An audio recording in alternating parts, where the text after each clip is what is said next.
All right, in 4-3, this is what happens when we have an error that happens. So we're just going to correct our errors that we created. So December 1st, we discovered that the transaction for supplies bought last month was journalized and posted in an error to a debit of prepaid insurance. So instead of supplies, we put it in prepaid insurance. So now we just need to correct it. So we're going to put first the date. Now there's kind of a trick to trying to figure out how to general journal these. So prepaid insurance was debited. So I need to counteract. So I need to make like a positive and a negative. So right now, prepaid insurance is positive. We need to make it a negative. So I would put it in my credit. So hopefully you kind of followed that. Another way you can look at it, it will tell you that we needed to debit supplies. So that's another way you can find like what should have happened and then do the opposite for the other account.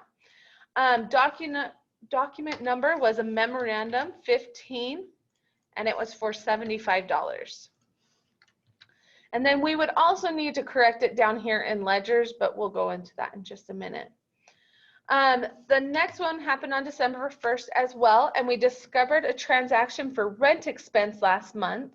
So here we are figuring out rent expense should have been fixed. And somebody posted it as an error to a debit to repair expense instead of rent expense. So rent expense needs to be debited. So rent expense should have been debited. This is a memorandum 116 and it was for $900. And we need to find what account it went into, and it was the repairs expense. So that way we've corrected it, but it also doesn't look like we are fidgeting our books or something like that. This is just a way to help fix our error, but kind of show our work so we don't look like we're doing bad stuff. All right, the second part is also we discovered two post errors were made in the owner's drawing account. On November 15th, the amount should have been $540. So if you look right here in November 15th, this should have been $540 instead of $450. We all have done it. We switch our numbers a little bit.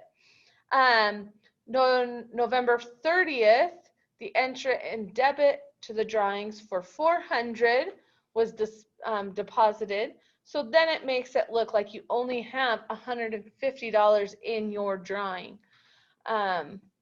So determine what amount should be entered in each letter cell. All right, so in letter cell A, we should have had $540. All right, and then in letter cell B, there will be nothing, so don't put anything in there. C should have been $540, and D would have nothing. All right, then follow me to E. They should have had a debit in for $400. You shouldn't have credited $400. F should be blank, and then G should be $450 plus $400, so that would be $940, and then H would have nothing. So this is how we can fix or look at our errors that have happened, and we can fix them. So these ones are a little bit trickier and you have to really think about them, but you can do it. If you have any other questions, let me know.